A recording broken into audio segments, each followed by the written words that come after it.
This is Ashton Marcus, and I'm on location at the Edgemar Center for the Arts for the opening of From Her Eyes Only. Hi, my name is Ashton Marcus. I'm with KUCI 88.9 FM in Irvine, and I'm with Roxanne Sinclair. I've been acting since the age of 8. I've been acting in France, Italy, the UK, and here in LA for about 2 years. I'm starring in a few series. So there's a new one, Jenny vs. Shulky. There's Uncensored Hollywood, Café Croissant French, and a few others. And then I do shorts. I was in the feature of A Bandit Hound last year, and with a lot of new things coming up. I played Honey Rider. Honey Rider, she's born in Jamaica. Her parents died when she was very young. She had a really hard upbringing. She got raped and had difficult things happening to her. But she kind of stayed in this innocent state of mind, tried to keep on being happy every day of her life. And then she met James Bond and came to America and enjoyed every day that she spent there. So what do you think of this play? Well, what I like about it is that it's all about women and all about the strength, and that's what is the difference between From Her Eyes Only and then all the James Bond movies that you can see that show the women as beautiful characters, but their lack of their personality, their background is not explored as well as it is in the books written by Anne Fleming. And I love the fact that this play really brings out all the part that has been left aside for so long. How did you focus it to your character? I mean, what kind of emotional backstory and what kind of emotion did you try to draw out? For me, it's all about her relationship with men. Because for a long time for her, men were a source of anxiety. And so what I try to think of is that what men represent what for me in my life. And the way I talk about my father, the way I talk about the man who raped me and James Bond, and the evolution in her relationship with these different men. I liked your performance very, very much. Thank you very much. I appreciate it. And we have 3 more shows, so we look forward to getting it even better, so you're welcome to come back. What kind of acting do you look to do in the future? Would you like to do Shakespeare? Would you like to do Chekhov? Would you like to do, or would you like to concentrate on the movies or television? Well, I love movies also because it gives you the opportunity to really go into the character and stay for a long time when you work on a feature and really develop the character. I love theater. It's just that, when you do a role and you really enjoy it, after a while you want to move on and do another role that you enjoy just as much or even more. And there's so much to discover and so much to do that I feel like being in LA, we've got a lot of opportunities, both in front of a camera and in the theater. Yeah. So what's it like being a woman in theater? I mean, again, I hear that sometimes they are focused on your appearance. Do you find it easy to find challenging parts to play in television or in the movies? I'm going to be honest. It is very focused on appearance because that can get you the role or not get you the role. And I see, like, for example, for Honey Rider, I play in a bikini. So I have to look the part and I have to feel the part more than anything else because you have to feel comfortable.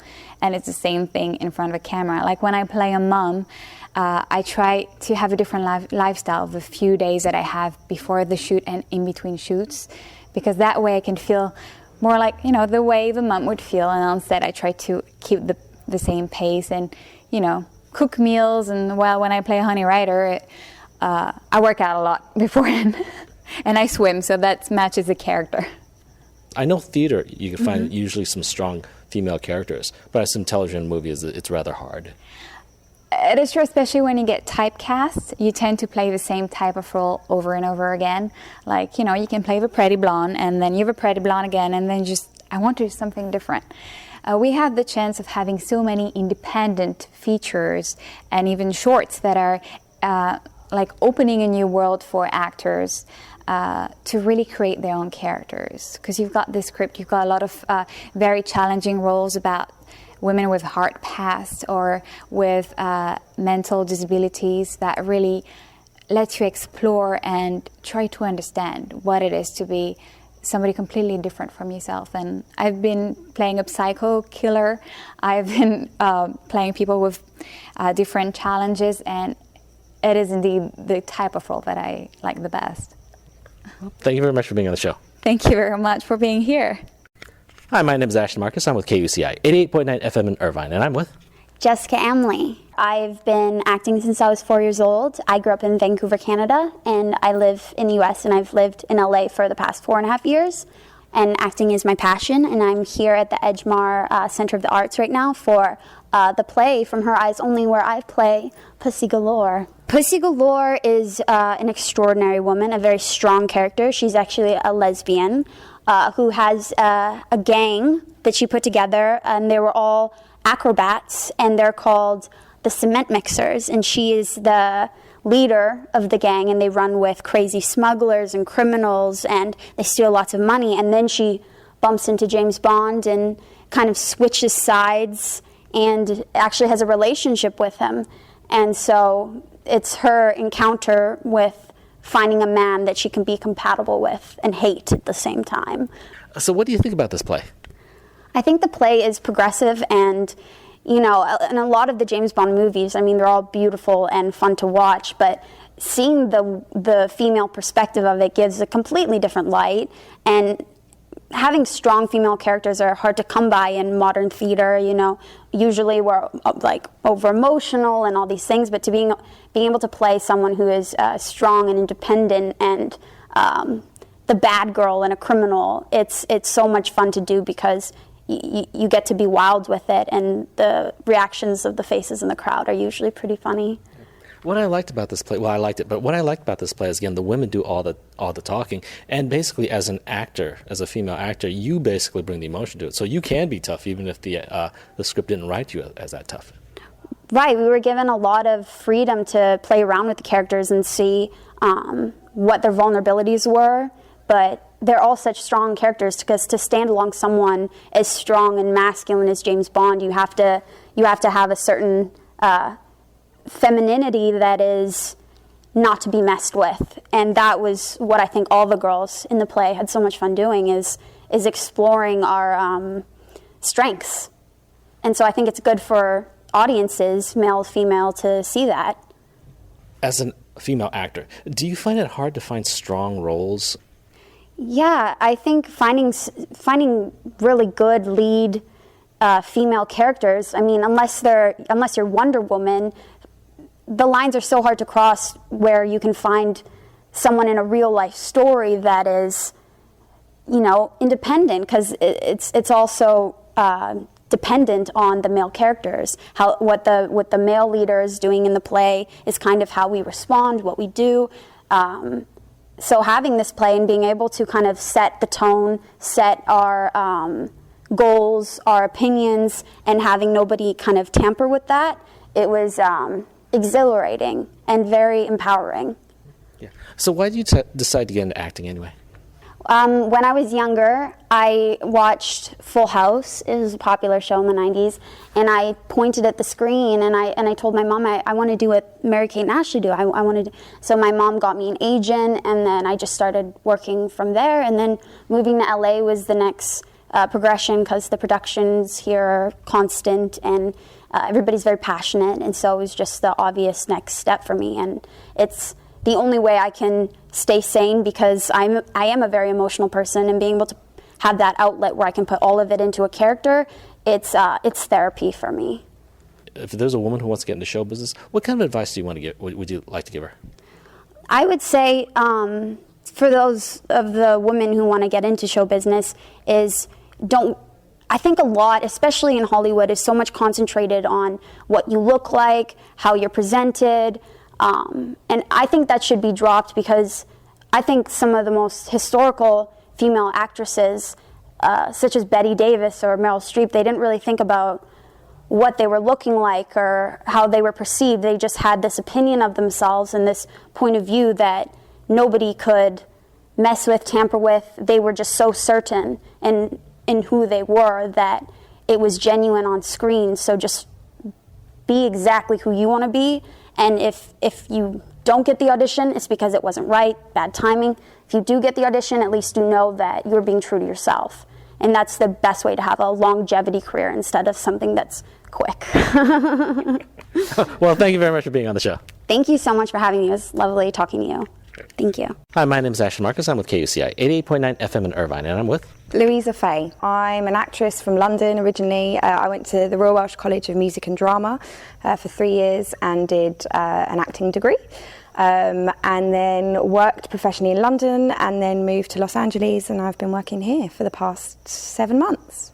I played Galetta Brand. So yeah, from the Moonraker. She basically was working undercover for Hugo Drax, and I had, a little romance with James Bond, very innocent, and I discussed that with the audience and talk about our relationship. So what do you think about this play? What do I think about it? Well, I think it's wonderful in terms of it's looking into the women in James Bond's life in the books from Ian Fleming, and how they perceive James from obviously the writer's point of view, and I guess what they wanted and what they didn't get out of their relationship with one of the most famous spies in the world. So what do you think of the James Bond series? It was like, I believe it's like the longest running franchise that's still around. Mm-hmm, yeah, it is, and it's very British, so obviously the British are very proud of it. It's obviously part of our culture massively. It's been going for a long time, and I guess the idea that he never dies and he always succeeds is something that everyone likes to see, and I think that's something that has gone on in every single film and book, obviously. The idea that this hero keeps surviving, and he's obviously very good looking and a romancer of the ladies, so, all in one. Do you think it's primary British or do you think it's primary American? So James is obviously British, so I think the British have their cultural ties to it, but the Americans obviously love it too, because us guys have a connection across the pond, and like I say, everyone wants to see that good-looking hero save the day yet again. I think everyone likes the idea of watching him put into the most ludicrous and death-defying situations and gets out of them, and then gets a lady at the end. Yeah. What's the difference between theater and show business in Europe and theater and show business in the United States? Well, I can only talk for Los Angeles just because my experience has only been here in LA. In London, I guess show business or theatre?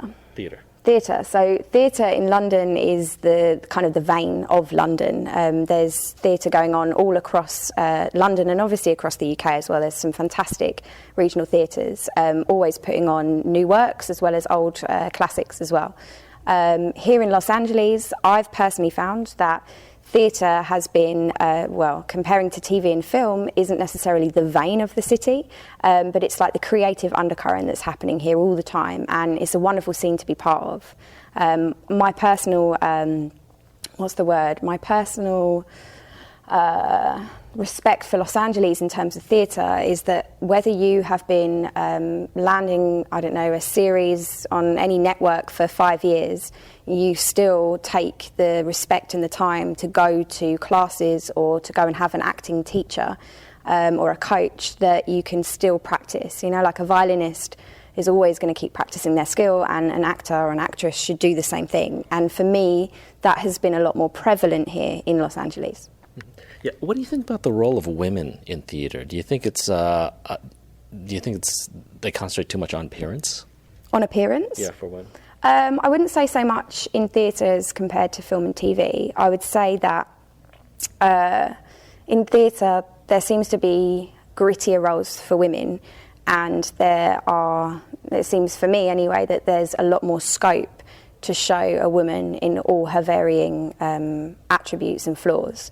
Whereas for film and TV, obviously they need to kind of sell it, and they want to, the producers, the people who have the money are going to choose the good-looking people. It's the same. It's always been the same in Marilyn Monroe's era, But for me, theatre doesn't have so much of a pressure to look a certain way. In fact, I would say the opposite. They want totally varying types of women and men to play varying roles. Well, if one of my listeners is a woman and she wants to get into the theatre, what kind of advice would you give her? If you want to get into the theatre, first of all, find a good class, a good school, a good acting coach here, if you're talking about Los Angeles, here in Los Angeles. And there are huge, huge numbers of them. some ranging from absolutely fantastic and others maybe totally different, not so good. But I would say do that first to get your confidence up, and then if you want to get into theatre, join websites, start looking for work, start auditioning. Actors go through hundreds of auditions and don't get them, and then they'll get the one part. So start doing that, start auditioning, start getting your confidence up, and you should be on your way, I'd say. Right. Well, thank you very much for being on the show. Of course, thank you. Thanks for having me. Hi, my name is Ashton Marcus. I'm with KUCI 88.9 FM in Irvine, and I'm with Josephine Heath. I'm from Germany. I grew up in Germany in the East, and I moved to LA about 1.5 years ago to study acting. I played Tracy. Tracy is the only woman that ever marries James Bond, and she dies at the very, very end of the movie. And she's a very crazy, very tragic character, but she's also very beautiful. Great. Actually, I remember that movie. To be perfectly honest, I didn't like that movie very much. Yeah, it's not the most popular movie, but now looking back at it, it's actually a really good one. I guess now that I look back at it, that I understand more about theater and all that, it was actually the most challenging that he could actually do. Yeah, it's definitely, especially also when you read the book, it is very different from everything else, but it's also very personal and very interesting. I think it makes him more human. Okay, so what do you think about this play? I love the play. It's a lot of girl power, which is always great, and it's just so much fun. Yeah, so what did you try to add to your character? I think I wanted to bring a lot of myself. I do have a lot of things in common with Tracy, I feel like, although I think I'm a lot younger, but it's just a lot of fun. And Derek actually said, like, wow, you're perfect for Tracy. I don't even have to coach you. Is the theater in Germany different from the theater in the United States? Probably not that much. I think the theater in general is very common, like similar all over the world. I don't think there's a lot of differences. Germany has really, really good theater too. Yeah, the United States has good theater. Well, Broadway has a lot of theater. Los Angeles actually has a lot of theater too. We have 20% of all theater actors in Los Angeles, so that's a lot. But again, it's not as popular as, say, television or movies. Yeah, movies are definitely more popular here in LA. But there is good theater. It's just always very small and nobody really knows about it. But when you go out and look for it, it can be really, really good. Right. Okay. So what do you think about the role of women in acting nowadays? Do you think that they're focused too much on appearance?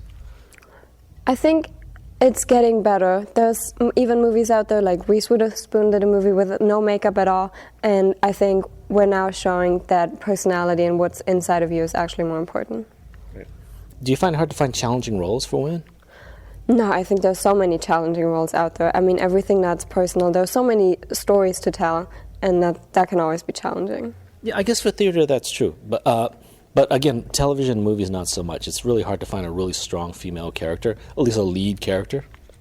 Yeah, I think female leads are still not as common as strong male leads, but I think we're getting there, and I really hope that I can also contribute to that sometime. Okay. So why did you decide to get into acting anyway? I've just always loved it. I love doing so many different things, but in acting, it's really that you can do anything. So it's when people say you can be anything you want, well, as an actor, you are everything you want.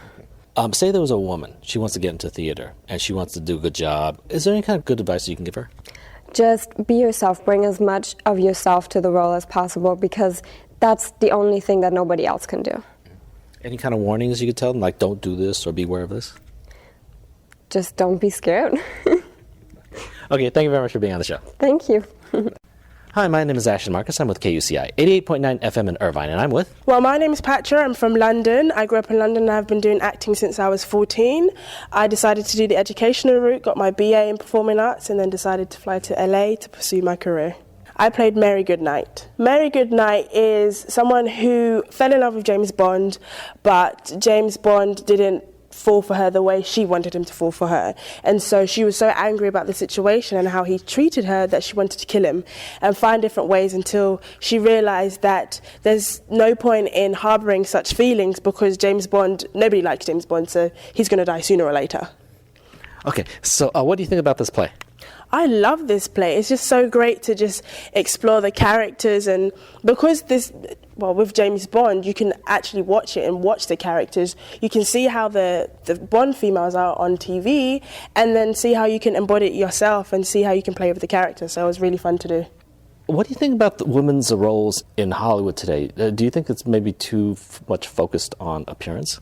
Yes, I do believe it's too much on appearance, but when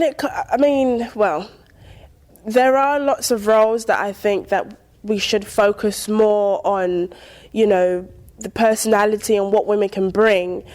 But I personally believe Hollywood will never change. We're always going to be subjective, and we're always going to be that kind of role where people are going to look at us sexually, regardless whether we like it or not.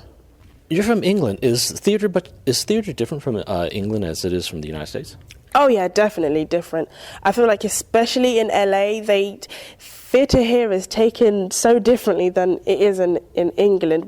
In England we love theatre. Theatre is something that people enjoy to watch, whereas here it's more of a TV thing. Everybody likes to go to the movies and watch sitcoms, but when it comes to theatre, it's like, no, not really. That's one of the reasons why I started the show, is because I don't think enough people go to the theater in the United States, especially in Southern California. Yes. So what kind of advice do you think you can give to the people? Why do you think that's the case? I personally feel like because, especially America, everybody is glued to their TVs. Everybody's glued to screens. And so they haven't really been able to explore theatre in real life, because theatre in real life I think is much more better. You're able to have a relationship with the character by watching them than just being on TV and not really, really understanding the character as such because they're on a screen. If there was a woman who wanted to get into the theatre or into show business, what's the best advice you can give her? The best advice I would say is just get into it, find acting classes, explore improv, just see how you feel being on stage. I've been doing theatre for so long, but even when I do theatre, I am always still nervous, but it's always great to just, theatre is something that you can always figure out yourself and who you are and how you can explore different things, which I think is exciting. So anybody who's ever thought of wanting to do theatre, find a class and explore through there and go further. Well, thank you very much for being on the show. You're welcome.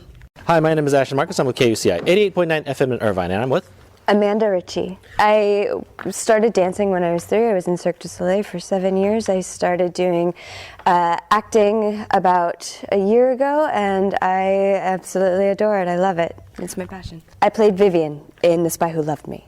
She is a French-Canadian. She has gone through several different love affairs who have gone wrong, and then she encounters at her workplace 2 thugs who kind of break in and take over, and then she gets saved by James Bond, and it happens to be the love of her life.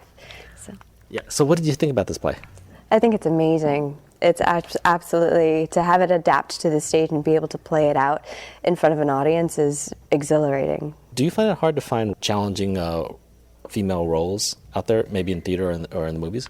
A couple of years ago I would have said yes, but it's getting so much better now. But something like this is really a treat to play, and it's really been wonderful and exciting, and I'm looking forward to women paving the way and to go on and to do bigger and better roles. And so we're just as strong as men, just as good. So what did you try to personally add to this? Because again, you just got this script. You could have played it any way you wanted to. There was a lot going on. What did you try to add to your character?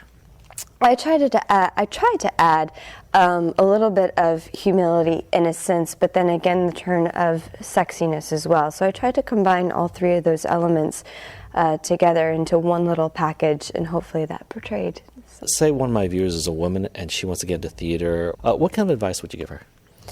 I would say to study, take classes. You can have natural talent up the wazoo, but if you don't train and hone your craft, I mean, it's so important, so important. So I would say if you really want to be a serious actress or actor, study. All right. Well, thank you very much for being on the show. Thank you so much. Hi, my name is Ashton Marcus. I'm with KUCI 88.9 FM in Irvine, and I'm with Dominique Dawa. I came to this school about a year ago, and I came actually just to take an accent reduction course. And I just got really excited about the school and started taking other classes, and then I signed up for the conservatory. Play Derek, which is the ex-boyfriend of Vivian, and I also play Slugsley, Slugsley, which is Slugsley, who is the right hand of horror. Is the theater different in Belgium than it is in the United States? We have, which is called like small art, which is a lot of singing and acting, but it's not like theater like you have in New York, or it does have a subsidized, so you could be like a state's or a government employee and act. And they get like a good wage, but there's a lot of actors who apply for it, and it's a long process. It's like comparable to Hollywood to make it, but it's not as big as Hollywood, but the process is pretty hard.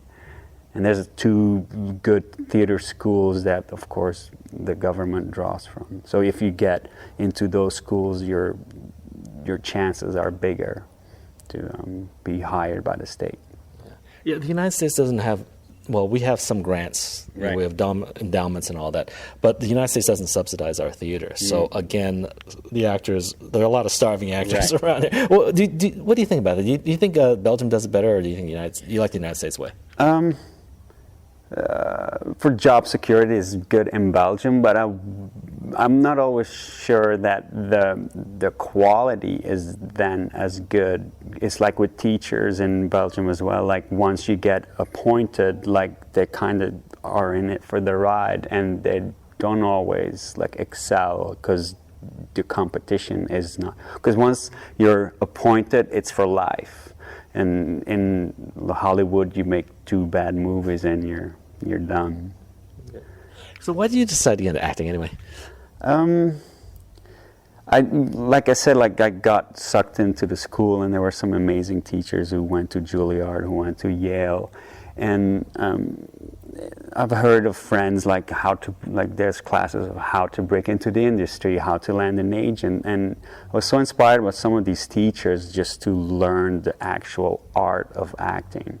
And it's such at some point, yes, there's some camera techniques, there's definitely stage techniques, like to project to the end of the room, but with some of the people here, like you get into a very philosophical conversation about acting, and at some point, the better actors in LA are at the same level, and then it's about like who do you want to work with or be on a set for a whole day. But it's just nice to talk about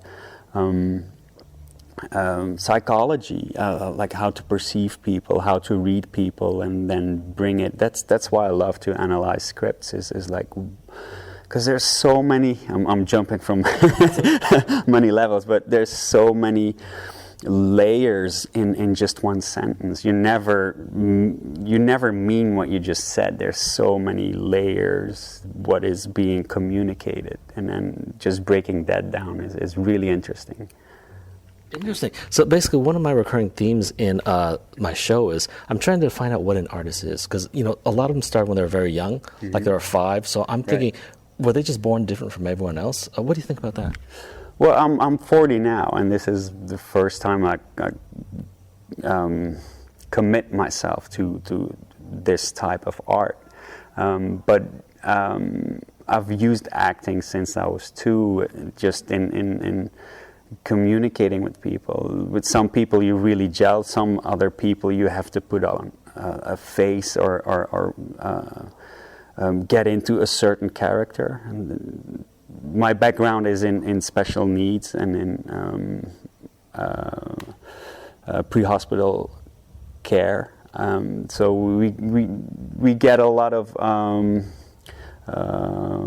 psychiatry, and it's really interesting to break those things down. And I feel that I've acted my way through life. And if you're observant and you're a pretty good centered person, it's nice to put on these other faces. So what did you think about this play? It's well written. It's adapted by Derek. It's funny. It's light. It's somewhat timeless in the sense of reoccurring themes. that's what I like about James Bond is they're although they exploit them sometimes, they're pretty strong women. And this book being written in the 50s and adapted a couple of years ago, it's still very current, I think. You also played a villain too, and I'm most fascinated by that because you have to become someone you're not, you know. And so how do you do that?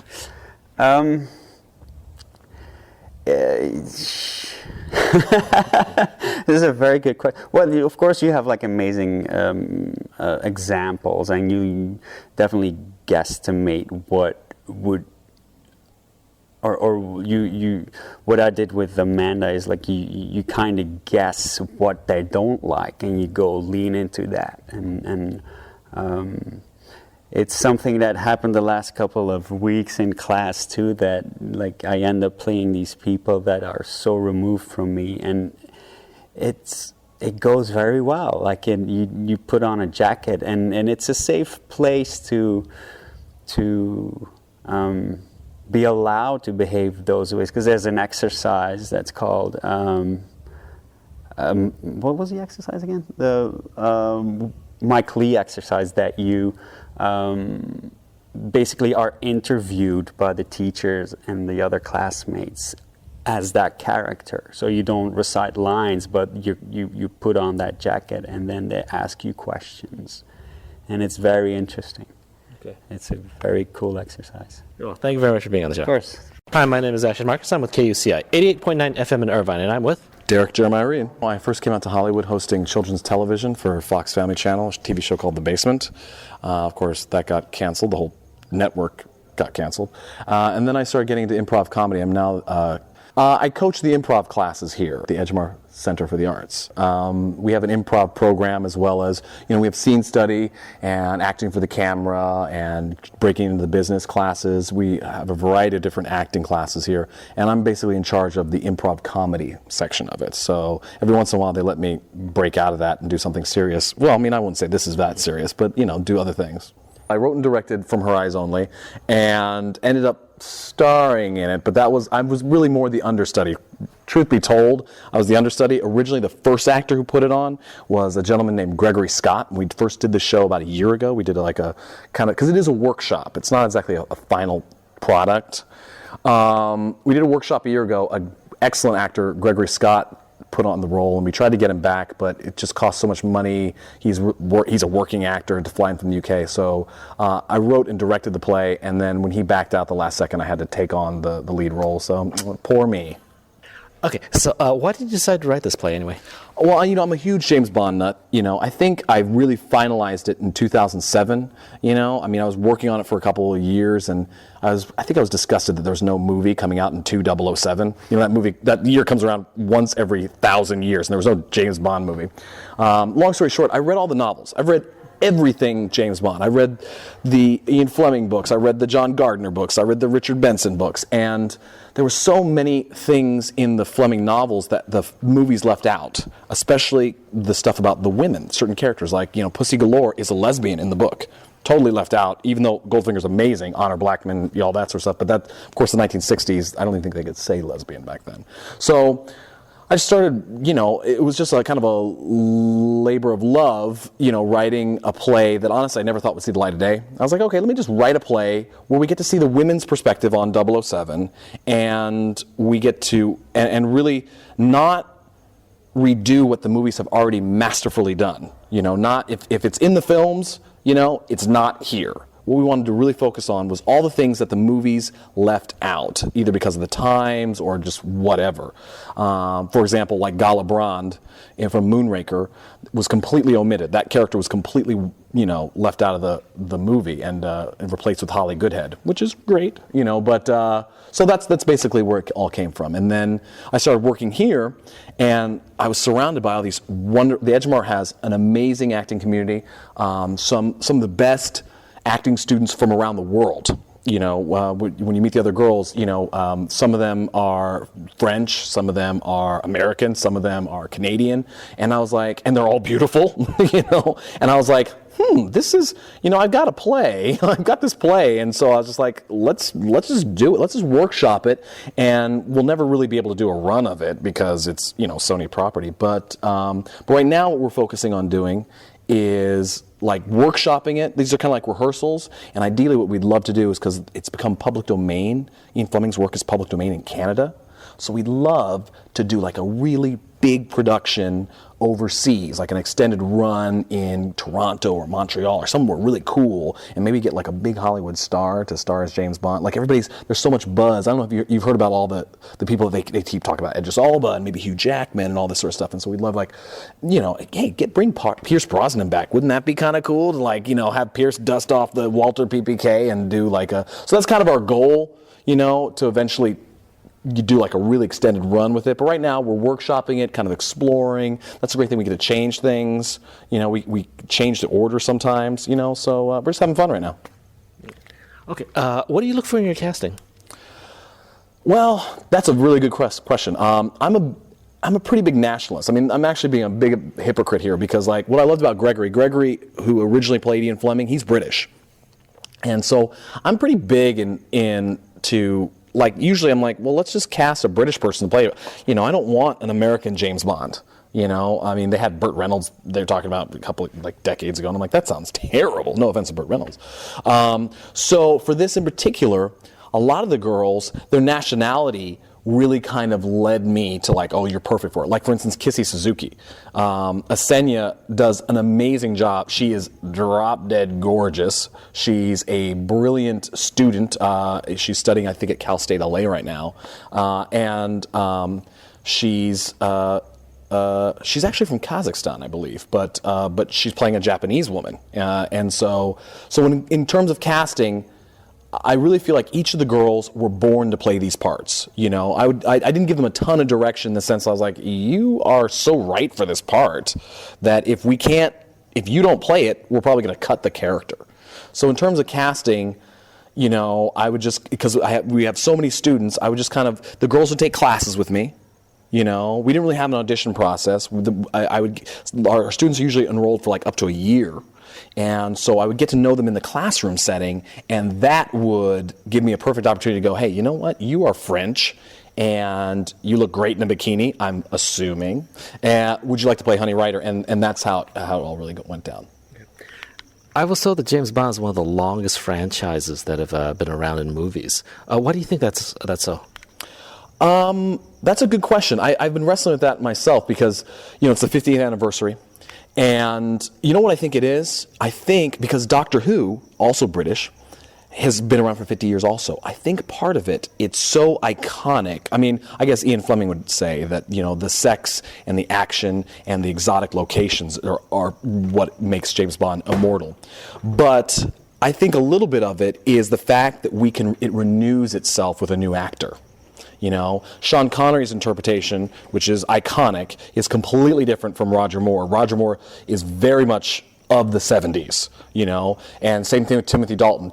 I love all the actors who played James Bond. I feel like they all reflect their time, post-Cold War, post 9/11, so to answer your question, I think what makes James Bond a really enduring quality is, the obvious sort of male fantasy behind it, but also the chance that we expect a new one. We can't wait. Right now, Daniel Craig is amazing as James Bond, and all we talk about is who's next. He's not even done yet, and people are like, who's next? Who's next? So I think that has a big part of it, and that's one of the things I love about this play too, is because Ursula Andress, amazing Honey Ryder. She is the Honey Ryder, but we get a chance to see another actress take on it, like Hamlet or Macbeth. There's not, sure, Laurence Olivier is, probably one of the most famous people to play Hamlet, but Kenneth Branagh also kicked ass as it. So the play gives a chance for these iconic characters to be reinterpreted by other actors. So I think that's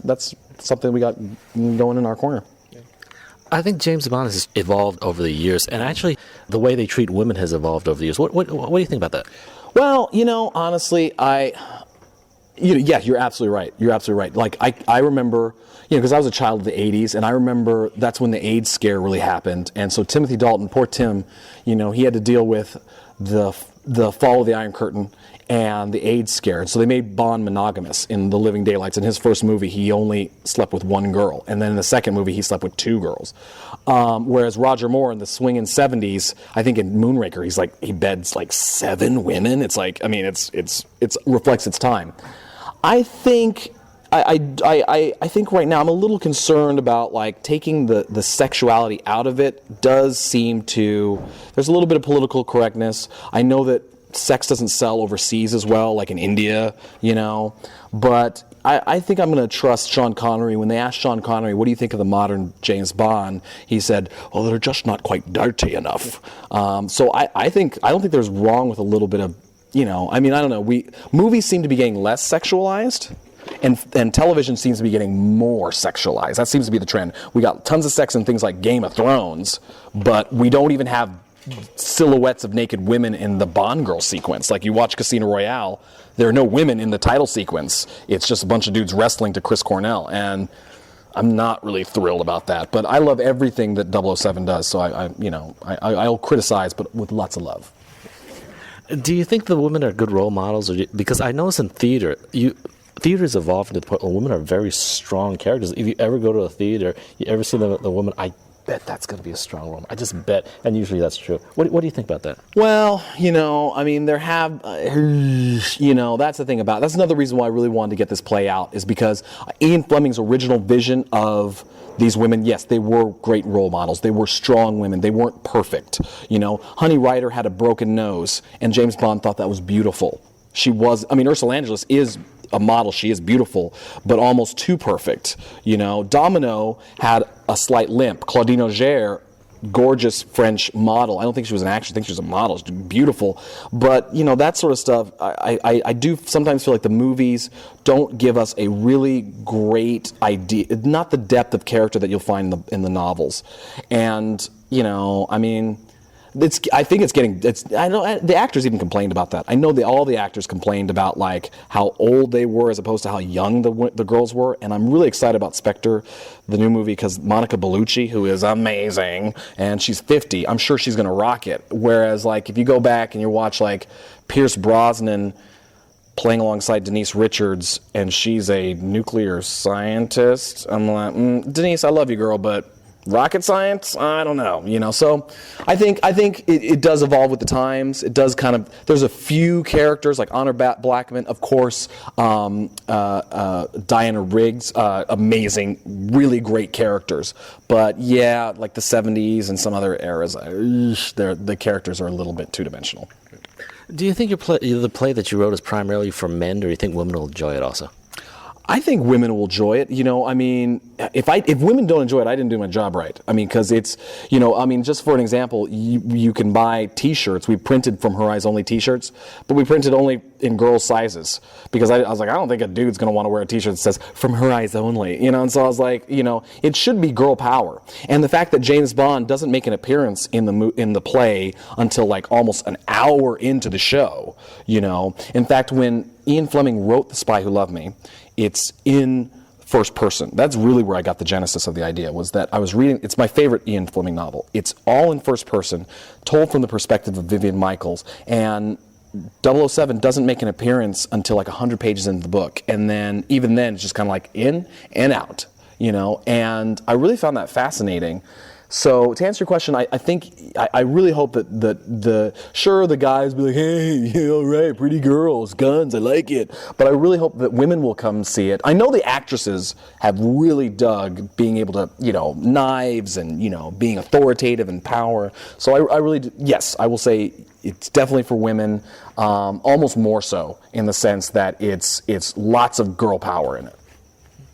Yeah, well, I liked it, and I believe that women will enjoy it just because the men did very little acting, and most of the acting was done by the women, so obviously it has to be for them. Absolutely. It's so many, it's I often call it like the vagina monologues for Bond girls, because the girls come out and they do their spiel, and and honestly, I wasn't even sure, I mean, there's been lots of different versions of this play. Like I said, it's a workshop. We in all honesty, we flip-flopped some of the characters. Like originally, we had some girls come out that were a little too serious for the audience. They dealt with some really hardcore issues that were like, whoa. In our time period, we're like, whoa, that's almost racist,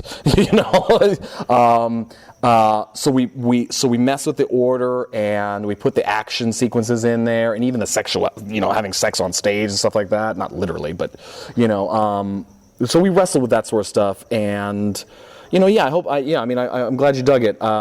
It's still a work in progress, and I want feedback from the actors. And it's the one downside now of playing Ian Fleming is I can't really watch it. I gotta trust my wife saw it tonight, and so I'm sure I'll get notes. So, Well, thank you very much for being on the show. KUCI will be giving away 2 free tickets for the September 18th showing of From Her Eyes Only, which will be playing at the Edgemar Center for the Arts from September 4th to the 25th. To enter, send an email to ambkuci@gmail.com and include your name and the word eyes, EYES, in the message body. We'll be drawing tickets in approximately 1 week.